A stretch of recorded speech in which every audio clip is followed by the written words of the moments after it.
Ethiopia is the only African nation that Europe failed to colonize. Want to know why? March 1st, 1896, Adwa.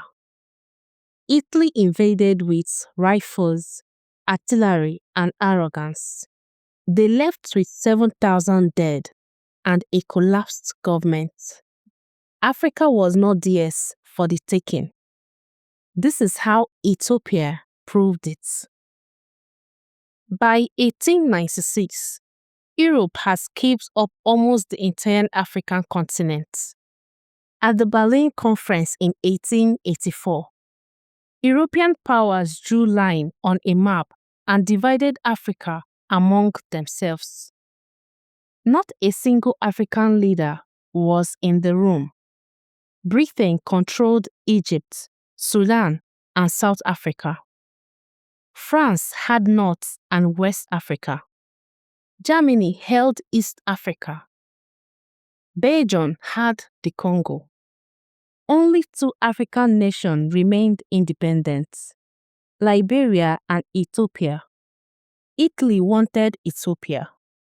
They were late to the colonial game and desperate to prove themselves as a European power. They thought this would be easy. They were catastrophically wrong. It started with a lie. The Treaty of Wuchale, signed in 1889.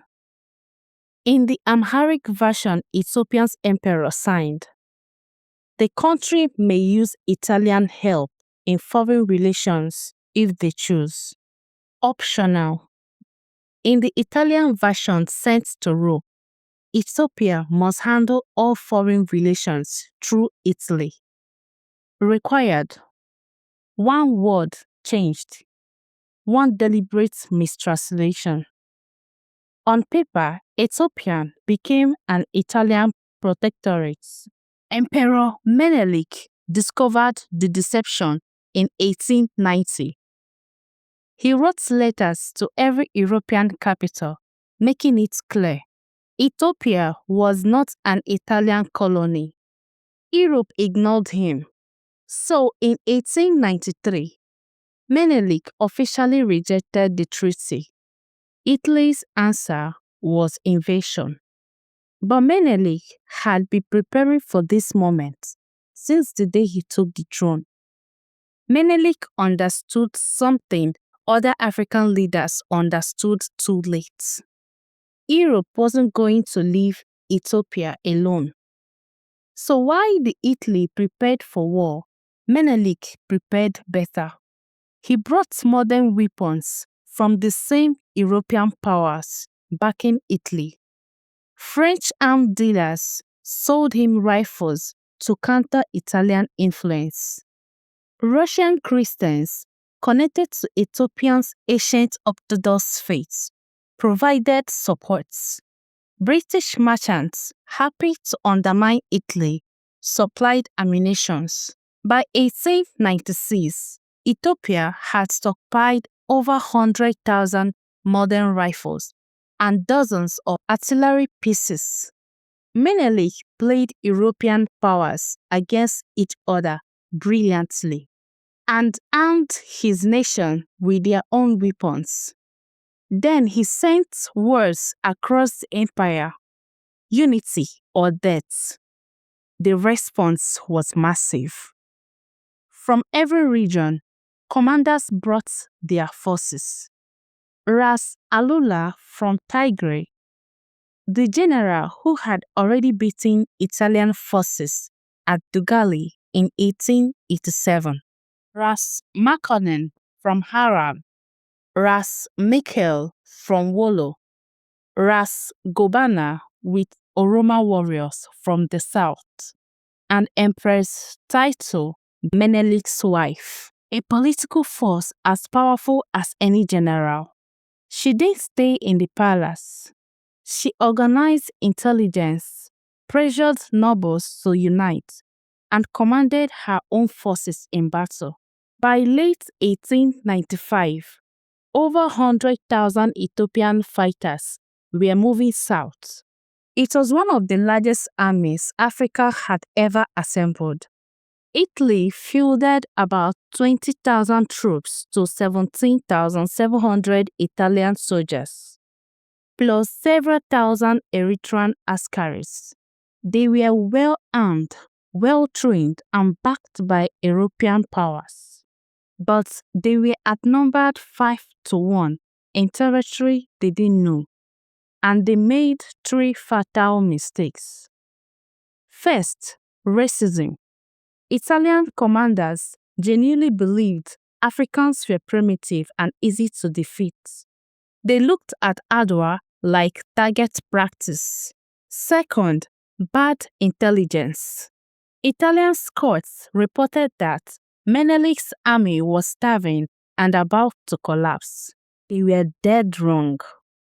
The Ethiopians were well supplied, well armed, and waiting. Third, catastrophic planning. Italian General Ores Baratieri was under political pressure from Rome. Prime Minister Francisco Crispi sent him insulting telegrams, questioning his courage and demanding action.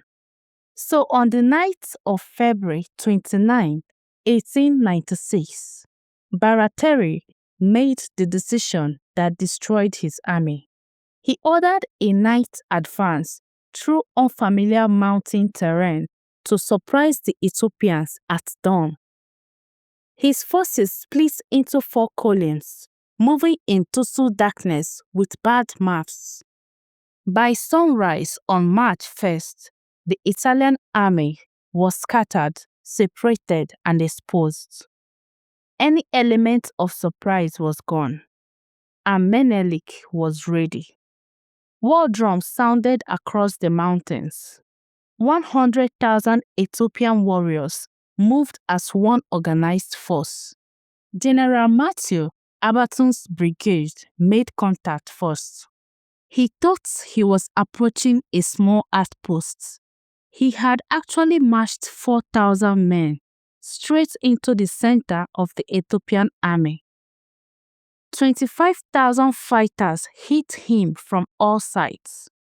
By mid-morning, Abatun's brigade was destroyed.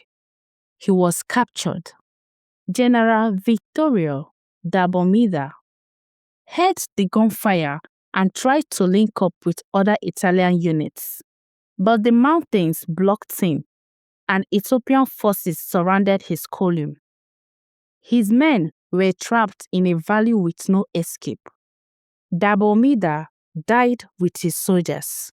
His entire force was eliminated.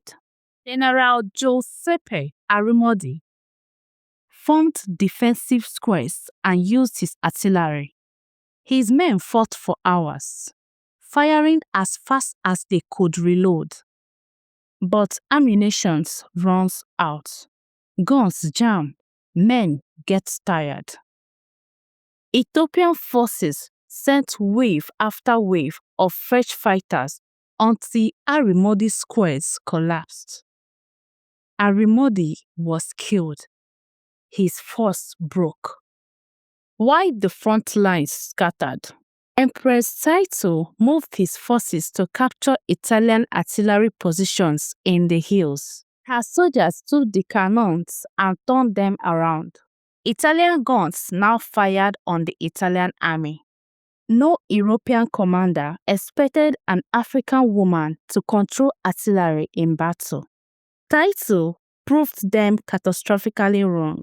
By early afternoon, it was over. Thousands of Italian and Eritrean soldiers died. Hundreds wounded.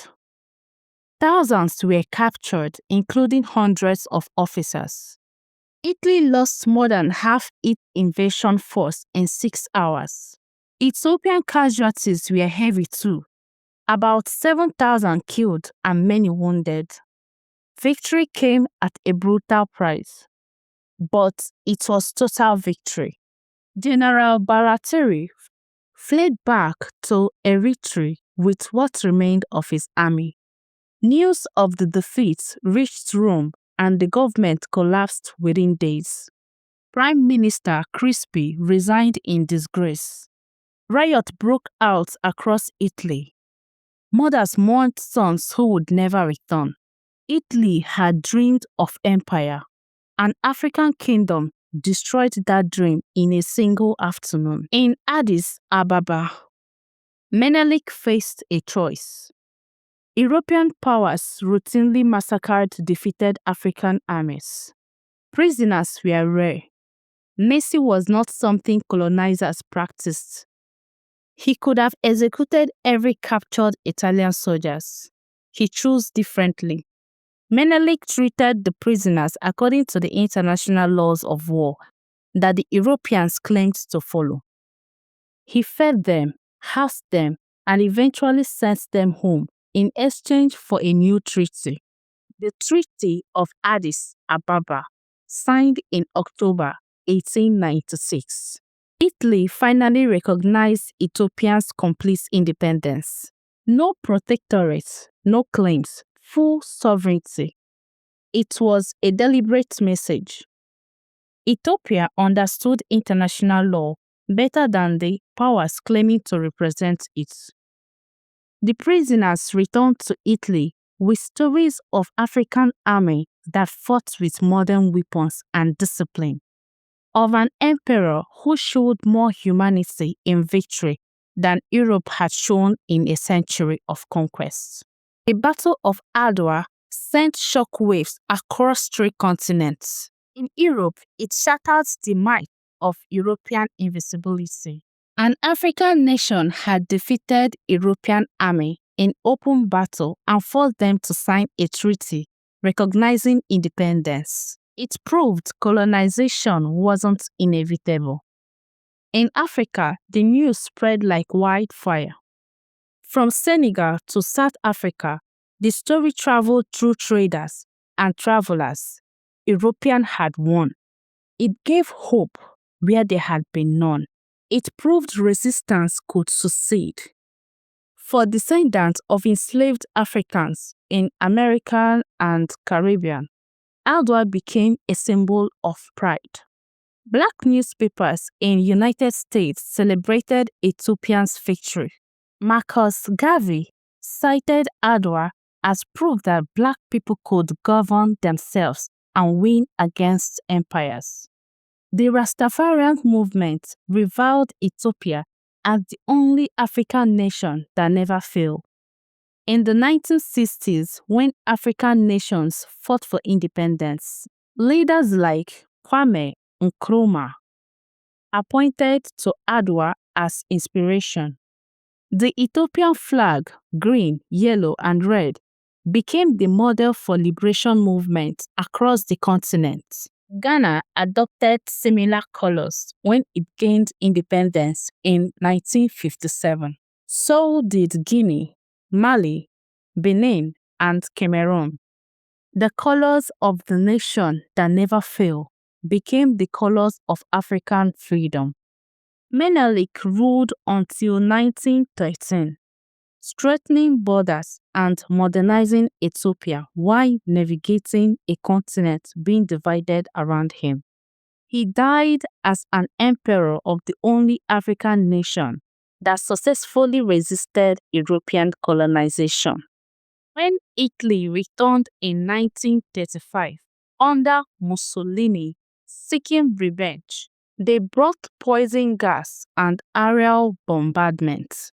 They occupied Ethiopia for 5 years with brutal force, but Ethiopian resistance never stopped. Fighters attacked from mountains constantly, and when the World War II turned against the Axis, Ethiopian forces drove the Italians out completely. Ethiopian independence was restored. The legacy of Adwa remained unbroken.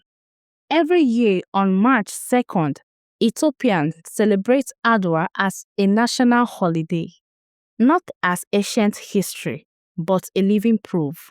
Proof that when leaders prepared, when people united, when they refused to accept colonization as destiny, they could win. Adwa wasn't just a battle. It was a refusal. A refusal to accept what Europe said about Africa. A refusal to let conquest be inevitable. A refusal to surrender. The warriors who fought on that plateau weren't fighting for abstract ideas. They fought for their land, their families, their right to live free. And their victory reached far beyond Ethiopia's borders. It changed the story of an entire continent. March 1st, 1896, the day Africa proved Europe could be beaten.